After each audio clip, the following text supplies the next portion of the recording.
The lights were bright, the crowd buzzing with excitement, and yet, in that vast theater, one man stood quietly at center stage. His hair was slicked back, his suit slightly old-fashioned, a touch of gold shining at the collar. Some laughed softly, unsure of what to expect. Others leaned forward, curious. And at the judges' table, Simon Cowell raised an eyebrow, his trademark expression somewhere between skepticism and fascination. But before that unforgettable performance, there was a life that led to this single moment, a life filled with struggle, sacrifice, and the power of a dream that refused to die. Born in a small town in the Philippines, where music floated through the humid air of every neighborhood, he grew up surrounded by the songs of the old jukeboxes and the laughter of family gatherings. His father, a tricycle driver, loved Elvis Presley. Every Sunday morning, he'd turn on the radio, and the sound of "Can't Help Falling in Love" would fill their home. As a child, he'd imitate the king's deep voice, holding a plastic comb like a microphone, his mother clapping along. They called him Little Elvis in the barangay, a nickname that stuck. But life wasn't easy. His family struggled to make ends meet, and dreams of performing on a big stage seemed as far away as the stars. Still, he sang wherever he could, at weddings, small-town fiestas, even in front of the local sari-sari store where people dropped coins into a small box he placed by his feet. Each coin meant one more chance to keep singing, one more reason not to give up. Years passed, and while others chased stable jobs and safer futures, he chased music. He traveled from one city to another, performing in small bars and hotels, often earning just enough for a meal. But every night, as he put on his white suit and adjusted his collar, he whispered to himself the same words, "One day, they'll hear me." That day came when he decided to take the biggest leap of his life. He saved every peso he could, sold his old guitar, and bought a ticket to Los Angeles. It was his first time leaving the country. The flight was long, and the fear of the unknown pressed heavy on his heart. But when he stepped off that plane, he felt something he hadn't felt in years: possibility. Audition day was chaos. Contestants from all over the world crowded the backstage area, dancers, magicians, singers, and dreamers of every kind. He stood quietly in the corner, holding his microphone, the same one he had used back home. He didn't have fancy clothes or a manager. Just that suit, slightly frayed at the edges, and a pair of worn-out shoes that had seen countless stages before this one. When his number was called, he took a deep breath and walked toward the stage. The audience didn't know his name. The judges didn't know his story. But he knew that this might be his only chance. The spotlight hit his face, and for a moment, he felt like that little boy again, singing with a plastic comb in his hand. Simon Cowell looked up from his notes. "Hello there," he said in his familiar British accent. "What's your name, and where are you from?" With a humble smile, the man answered, "My name is Rodel Santos, and I'm from the Philippines." The crowd cheered softly. There was something sincere in his tone, something that made people listen. "What are you going to sing for us today?"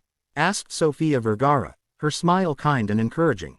Rodel took a breath. "I'll be singing Can't Help Falling in Love by Elvis Presley." There was a murmur through the audience. Elvis again. A song everyone knew, a legend few dared to touch. Simon leaned back, slightly skeptical. "That's a big song," he said.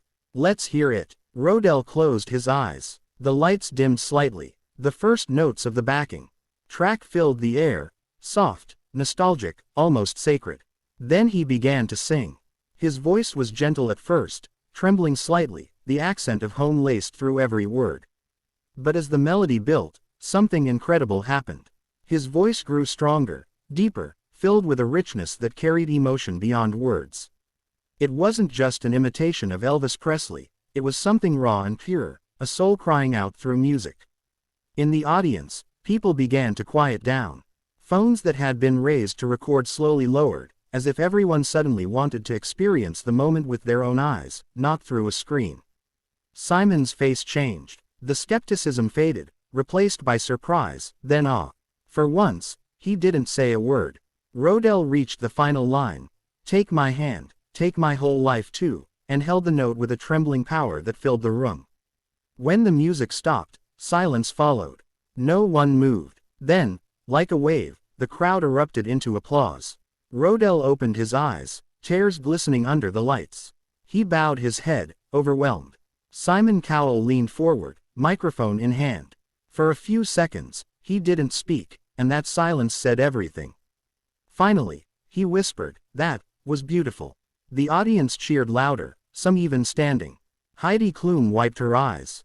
Howie Mandel smiled warmly. And somewhere in that sea of faces, Rodel's dream, the one he had carried from a small town in the Philippines all the way to this stage, finally came true.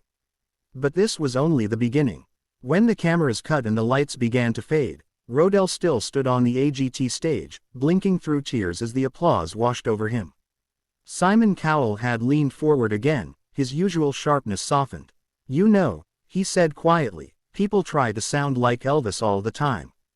But what you did was remind us why his songs mattered in the first place."